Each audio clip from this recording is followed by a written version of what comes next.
जैसे ठाकुर जी को वृंदावन में आदुर्भाव है, कैलाश पर बैठे हुए देवादिदेव महादेव विचलित है, बोले ओहो ठाकुर जी पर ब्रह्म प्रकट भय है, मैं दर्शन करने जाऊंगा। महादेव पधारे और सब गोपीन से आकर के कह रहे हैं हम भविष्य बताते हैं, यशोदा मैया को जाके कहो कि अपने लाला से मिलवाए हमें। यशोदा मैया से कोई गोपी ने जाकर के कही, बोले मैया द्वार पे एक जोगी आयो है, तो कह रही हैं आप लाला को एक बार दिखवाए तो गंडा वंडा बांध जाएगा, नजर नहीं लगेगी लाला को। यशोदा मैया ने जैसे अटारी पे चढ़ के ऊपर से झांक करके देखे महादेव का स्वरूप कैसा, अंग भभूत गले मुंड माला, मुंडन की माला गले में, शेषनाग फन फन फुस्तार मर रो है, आंखों तिलक भाल में चंद्रा। चंद्रानी यशोदा बोली इतना भयभीत बाबा, और तू कह रही है मैं अपने लाला को यहाँ को दर्शन कराऊं, क्या कर दे नहीं मिलेगा मेरा लाला, ऐसा भयभीत। सखियों ने जाकर के महादेव से कही, बोले महादेव मैया कह रही है आपका स्वरूप बड़ो खतरनाक है, आपके गले में मुंडन की माला है, ये सर्प बैठे हैं, इन सबन को देख के लाला डर जाएगा, या हमारे मैया अंदर ना बुला रही आपको। महादेव बोले अरे मैया ये तो एक सर्प है, एक सर्प के मारे डर रही है। पति डांट रहे हैं, अरे कंस कौदना हमारे यहाँ सैनिक भेज के मरवा देगो, हमारे यहाँ से इतने दिन से मक्खन नहीं गया है। गोपियां सब चिंतित भी होती है, लेकिन सबको अच्छा भी लगता है नहीं यहाँ की चोरी कर। तभी उन गोपियों में एक गोपी थी, उसका नाम था प्रभावती।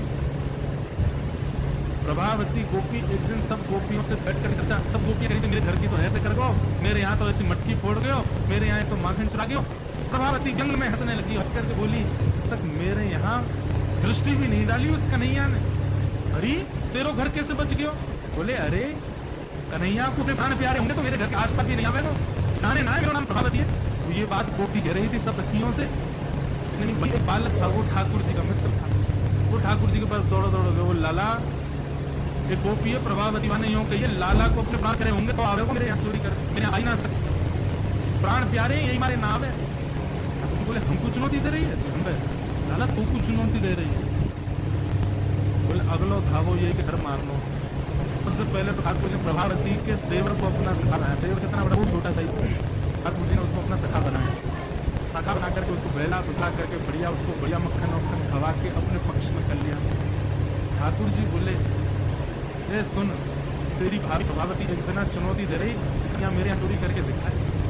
प्रभावती का देवर बोलो लाला बता ठाकर बोले चाहना तेरी भाभी बढ़िया वाला मक्खन निकाल है, बस तू संकेत कर दी और जब वो जमुना जल भरवे जावे घर में कोई नहीं हो वही समय हमारा आक्रमण हो।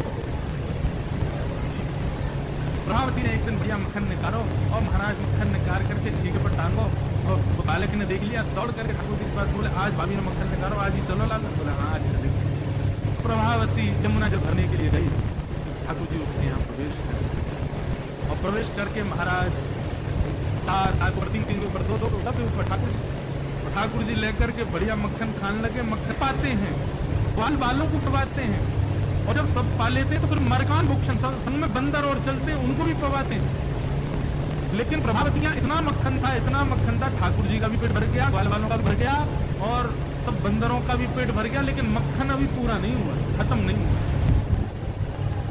बाल बाल बोले लाला मक्खन तो बहुत सारा बच गो। ठाकुर जी बोले कि प्रभावती हमको बड़ी चुनौती दे ना, ठाकुर जी मुझे चका दें तो ठाकुर जी ने एक हंडी ली, एक लट